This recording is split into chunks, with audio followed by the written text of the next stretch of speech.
वंदनीय गुरुजन वर्ग आणि इथे जमलेल्या माझ्या बंधू आणि भगिनींनो, आज 15 ऑक्टोबर म्हणजेच डॉक्टर APJ अब्दुल कलाम यांची जयंती आहे. याविषयी मी तुम्हाला 2 शब्द सांगणार आहे. ते तुम्ही शांतचित्ताने ऐकून घ्यावे अशी माझी नम्र विनंती. स्वप्ने 3 असतात जी आपण झोपेत पाहतो. स्वप्ने 3 असतात जी आपण झोपेत पाहतो. तर खरी स्वप्ने ती असतात जी आपली झोप उडवतात. तर खरी स्वप्ने ती असतात जी आपली झोप उडवतात. असे म्हणणारे डॉक्टर APJ अब्दुल कलाम, त्यांना आपण मिसाईल मॅन म्हणून ओळखतो. त्यांचा जन्मदिवस 15 ऑक्टोबर हा सर्वत्र वाचन प्रेरणा दिन म्हणून साजरा केला जातो.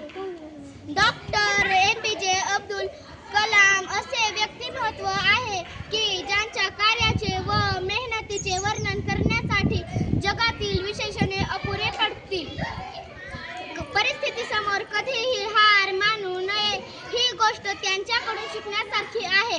अतिशय गरीब परिस्थितीत त्यांचे बालपण गेले, पण त्यांची शिकण्याची जिद्द कमालीची होती. एवढे बोलून मी माझे 2 शब्द संपवते. जय हिंद.